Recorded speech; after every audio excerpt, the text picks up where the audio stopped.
Christ dit aux disciples, il vous est avantageux que je m'en aille, car si je m'en vais pas, le consolateur ne viendra pas.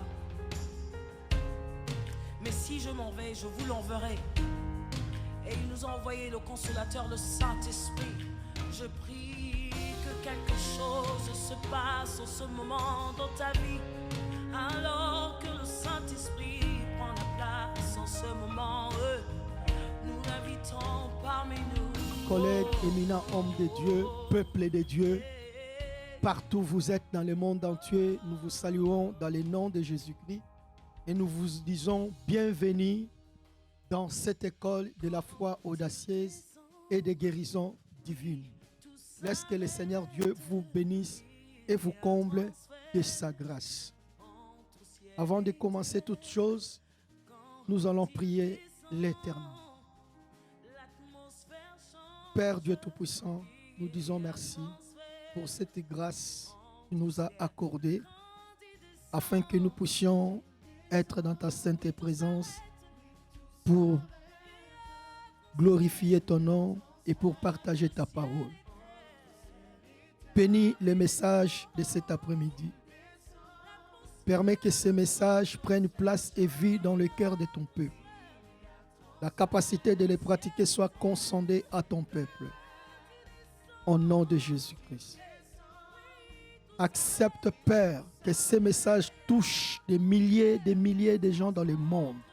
Et cette vidéo soit suivie dans les 4 coins du monde entier jusqu'aux extrémités de la terre. Cette parole puisse arriver jusqu'aux extrémités de la terre afin de toucher les âmes, les cœurs, l'esprit, les corps de ton peuple et les amener au salut et à la repentance au nom de Jésus. Je diminue afin que tu croisses en moi, Père. Je m'illumine afin que tu puisses apparaître en moi et tu te laisses faire voir en moi. Que moi je ne parle pas, seul Dieu parle à travers moi. Que je sois simple canal par lequel Dieu Tout-Puissant il va passer pour toucher une âme, un cœur, une personne dans le monde entier jusqu'aux extrémités de la terre. Dans le nom de Jésus-Christ, afin de leur donner le salut et la vie. Car il est écrit, vous connaîtriez la vérité et la vérité vous affranchira. Saint-Esprit, le meilleur enseignant par excellence, viens être à moi avec moi. Oint d'huile ma tête, ma coupe déborde. Pousse-moi à parler de la part de Dieu pour le salut de quiconque croira. Dans le nom de Jésus-Christ, nous brisons ce qui n'est pas de Dieu. Nous éloignons de nous toutes mes sataniques et nous élevons Christ Jésus dans nos vies et dans ces messages et à ceux qui nous suivent comme drapeau de délivrance, de guérison, de la victoire et du salut et des miracles au nom de Jésus-Christ. Amen. Gloire soit rendue à notre Père qui nous a donné ce bon moment, ce bon temps de partager sa parole. La Bible dit, la parole de Dieu sera annoncée jusqu'aux extrémités de la terre. Bien-aimés, la Bible dit, si vous attendez sa voix, n'endurcissez pas vos cœurs. Notre message de ce soir s'intitule « La foi ». Nous allons parler sur la foi. Il y a des gens qui définissent, la Bible définit la foi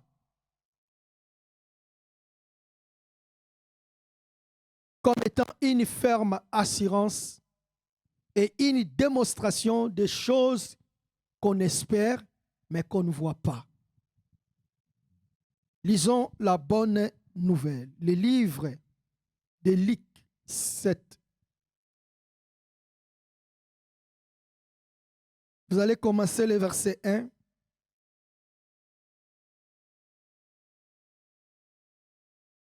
Jusqu'au verset 10. Et moi, je vais lire le verset 6 jusqu'au verset 8. Nous lisons au nom de Jésus-Christ.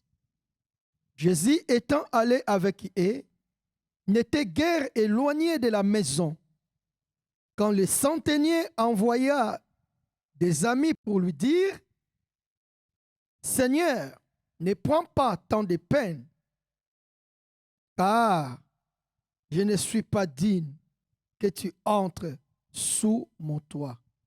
C'est aussi pour cela que je ne me suis pas cru digne d'aller en personne vers toi, mais dis un mot et mon serviteur sera guéri. Car moi qui suis soumis à des supérieurs, j'ai des soldats sous mes ordres, et je dis à l'un, va, et il y va, à l'autre, viens, et il y vient, et à mon serviteur, fais cela, et il le fait. Parole du Seigneur. Et nous lisons le livre de Jean 1, verset 1.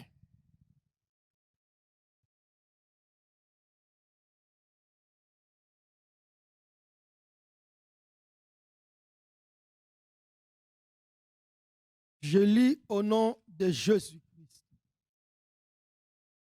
Le livre de Jean 1, verset 1. La Bible déclare, au commencement était la parole. La parole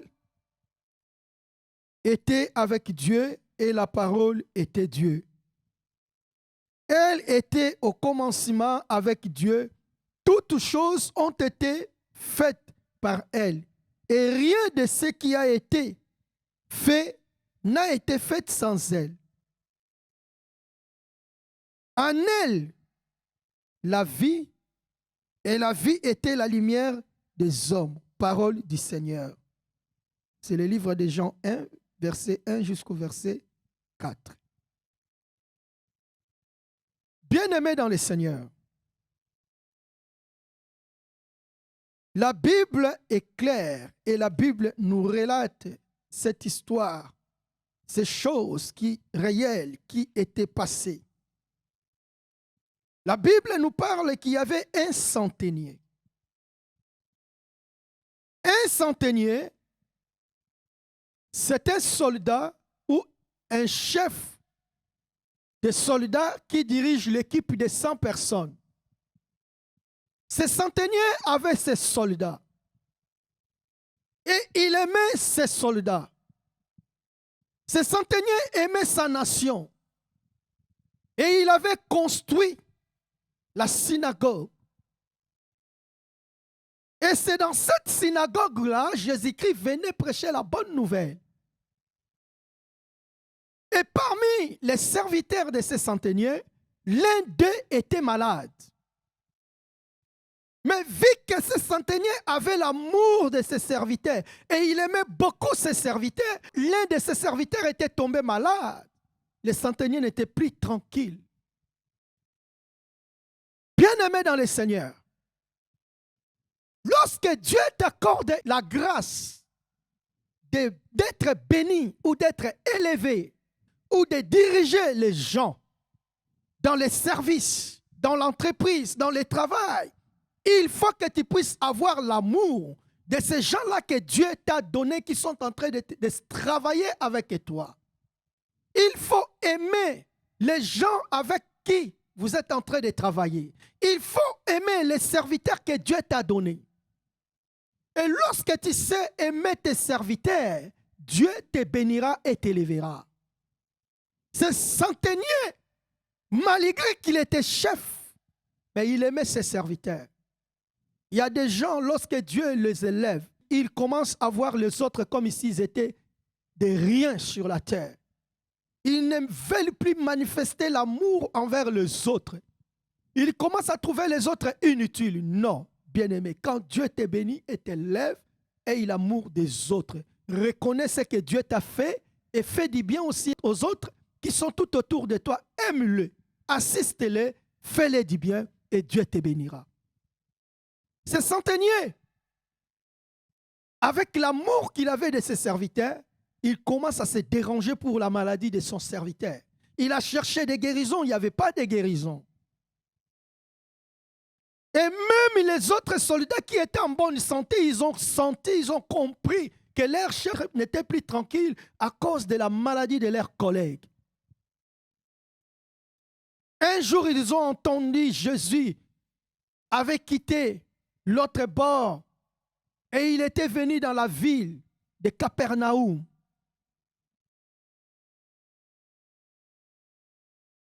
Ils ont su que Jésus était dans la ville.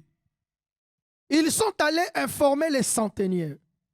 Oh chef, tu as tant aimé notre synagogue. Et tu nous aimes aussi, tes serviteurs. Et tu aimes beaucoup aussi l'autre qui est malade. Mais maintenant, tout ce que tu as fait, notre collègue n'est pas guéri. Mais maintenant que nous vous parlions, il y a Jésus-Christ qui est entré dans cette ville pour venir prêcher dans cette synagogue. Quand le centenier a entendu cette parole, il lui dira, moi je suis un pécheur. Il a envoyé ses serviteurs aller demander à Jésus-Christ de venir guérir votre collègue qui est mon soldat aussi. Ces soldats sont partis pour informer Jésus. Quand ils sont arrivés vers Jésus, ils ont dit, Maître, nous avons un chef. Et ce chef-là, c'est un centenier. Il aime notre nation. Ce centenier avait l'amour de sa nation. Frère, sœur, tu dois avoir l'amour de ta nation. Tu dois avoir l'amour de ta famille, l'amour de ton foyer, l'amour de tes frères, l'amour de tes sœurs et l'amour de ceux-là qui sont tout autour de toi. Tu dois les faire du bien. Et quand tu les fais du bien, Dieu te bénira. Quand tu fais du bien, Dieu t'élèvera. Lorsque tu as l'amour des autres, Dieu aura l'amour de toi. Quand tu aimeras les autres, Dieu t'aimera. Personne ne peut dire qu'il aime Dieu s'il n'aime pas les autres. Il y a même des gens qui vivent dans les couples, mais ils n'ont pas l'amour. Ils sont là que pour faire semblant qu'ils sont en train de s'aimer. Mais en réalité, il n'y a pas l'amour. Cherchez l'amour, de retourner au milieu de vous. Aimez-vous les uns les autres, car l'amour, c'est la clé des miracles. Ils ont présenté en Jésus-Christ. Notre centenier nous a envoyé de venir te demander d'aller guérir l'un de nos collègues qui est malade. Et ce centenier, il aime notre nation. Il commence à présenter les œuvres de ce centenier auprès de Jésus-Christ. Tu vois cette synagogue? Il aime notre nation et c'est lui qui a bâti, qui a construit cette synagogue. Frère, sœur, j'aimerais te dire une chose. Les jours où tu mourras, tes œuvres te suivront. Les jours où tu mourras. Chacun de nous, quand nous allons mourir, chacun de nous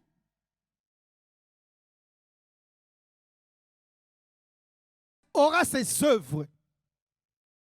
Et nos œuvres vont nous suivre. Et quand tu mourras, quelles sont les œuvres que tu vas présenter à ton Dieu?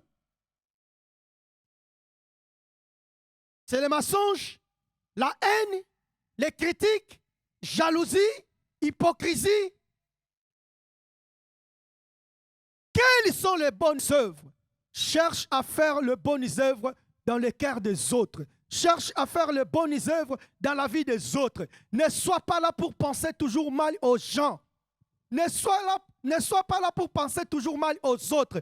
Pense le bien aux autres. Fais le bien aux autres. En faisant le bien aux autres, en pensant au bien aux autres, Dieu aussi fera le bien dans ta vie.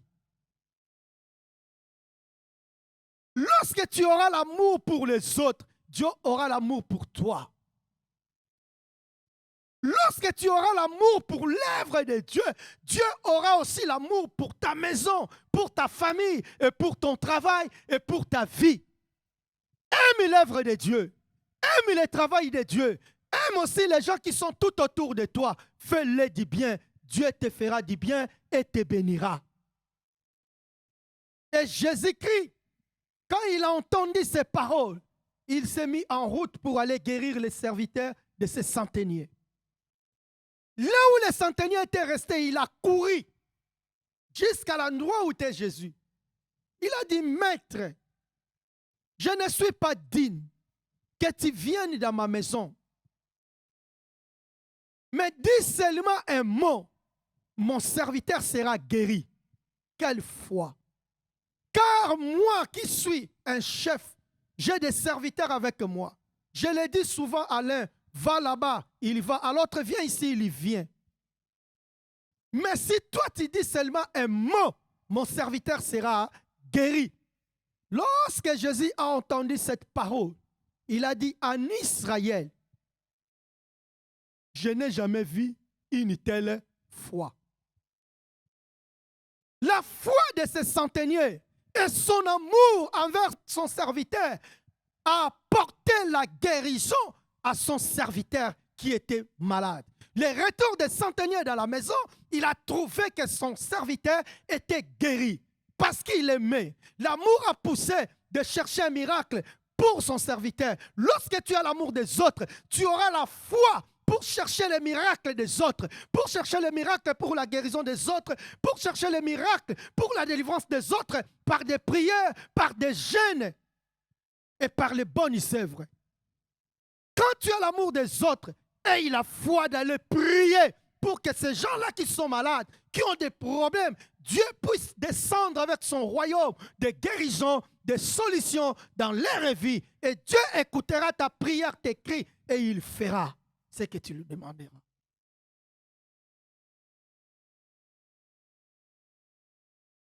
Ce centenier a reconnu la force de la parole de la bouche de Jésus. Dis seulement un mot. Il a crié à la parole de Jésus-Christ. Que le mot, la seule parole que Jésus doit parler, va changer son histoire, va changer l'histoire de son serviteur. Bien-aimé, tu écoutes la parole de Dieu jour et nuit, dans les réseaux sociaux, même dans l'église, par-ci, par-là, même dans les trains, sur la route, tu écoutes la bonne nouvelle. Mais aie la foi. Le monde entier aujourd'hui, ils ont entendu parler de Jésus. Et nous devons croire que Jésus-Christ, il est le seul moyen, le seul canal qui nous amène à la vie éternelle, au salut éternel, à la rédemption, ainsi qu'à la délivrance et à la victoire.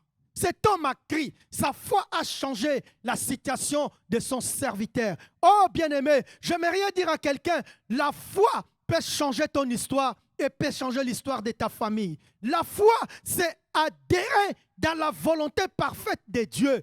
Croire, c'est s'adhérer dans la volonté parfaite de Dieu. C'est soumettre et obéir à la parole de Dieu. C'est pratiquer la parole de Dieu. Lorsque tu crois à la parole de Dieu, tu dois accepter, tu dois obéir et tu dois pratiquer la parole que tu es en train d'écouter. Car la parole de Dieu va changer ton histoire et va te guérir, va te bénir. Voilà pourquoi la Bible dit, au commencement était la parole. La parole était avec Dieu et la parole était Dieu. Toute chose a été faite par la parole de Dieu. La parole a une vitesse de ramener la vie aux morts, la guérison aux malades, la délivrance aux possédés, solution problématique, résurrection aux morts et repentance aux incrédules. Pourquoi tu endurcis ton cœur jusqu'aujourd'hui pendant que tu écoutes la parole de Dieu? La Bible dit, lorsque vous attendez sa voix, n'endurcissez pas vos cœurs. Reçois Jésus-Christ comme Seigneur et Sauveur. Crois en Jésus-Christ comme Seigneur et Sauveur. Il est le seul chemin de la vie éternelle. Il est le chemin, la vérité et la vie éternelle. C'est lui la voie qui nous conduit à la vie éternelle. Sans lui, il n'y a pas la vie éternelle. Voilà pourquoi lorsqu'il s'est présenté devant la tombe de Lazare, il a parlé. Et la parole était sortie de sa bouche, a fait sortir Lazare dans la tombe. Et Lazare était ressuscité. Laisse que cette parole puisse ressusciter ton travail qui était mort. Laisse que cette parole puisse ressusciter ta santé qui était morte. Laisse que cette parole puisse ressusciter ta maternité au nom de Jésus-Christ. Laisse que cette parole puisse ressusciter ton travail, tes affaires, ton mariage, ton commerce, ta foi et ta vie chrétienne soient ressuscitées au nom de Jésus-Christ de Nazareth. Nous allons prier. Père, merci pour ta parole. Laisse que cette parole soit gravée dans le cœur de chacun qui l'ont écoutée. La capacité de la pratiquer soit donnée à tout le monde. Je prie pour que tu puisses nous augmenter la foi. Que tu accordes la foi à ceux qui n'en ont pas. Et que tu nous augmentes tous la foi. Et que nous deviennons des audacieux dans la foi. La foi devienne pour nous notre vie, notre préoccupation, notre habitude. La foi devienne pour nous un don qui opère le miracle. Que les chaînes des maladies, les chaînes de la mort, les chaînes du péché, les chaînes des ténèbres tombent au nom de Jésus-Christ et nous libèrent. La lumière de Dieu puisse éclairer nos vies, nos maisons, nos foyers, nos familles, et ton œuvre, et ton peuple, et le pays, les nations où nous vivons. Éclaire cela par ta lumière. Et que ton amour jaillisse dans nos cœurs. L'amour pour les autres jaillisse dans nos cœurs. L'amour pour ton œuvre jaillisse dans nos cœurs. L'amour, Seigneur, à faire du bien aux autres, remplit nos cœurs. Au nom de Jésus. La Bible dit, croyez. Tout ce que vous demanderez à moi, l'Éternel Dieu, en priant, au nom de Jésus-Christ, vous la verrez ici. Vous le verrez s'accomplir. J'écris ce que je demande à toi, pour ton peuple, dans le nom de Jésus-Christ, pour chacun de nous, pour nos familles. J'écris, Père, au nom de Jésus-Christ, tu nous as consendé cela et nous le verrons s'accomplir dans notre vie. Dans le seul nom de Jésus-Christ, notre Seigneur et Sauveur, nous avions ainsi prié, nous disons Amen. Que l'Éternel Dieu vous bénisse tous et que son amour remplisse vos cœurs. Laisse que cette parole soit marquée dans vos vies et dans vos familles. Aimez et likez cette vidéo et abonnez-vous sur notre chaîne YouTube et Dieu ne manquera jamais de vous bénir. Partagez cette vidéo à vos collègues, à vos proches, likez la vidéo, aimez la vidéo, abonnez-vous sur notre chaîne qui est aussi votre chaîne. Dieu vous bénira. Nous allons nous retrouver la semaine prochaine, le samedi, au nom de Jésus-Christ. Soyez bénis.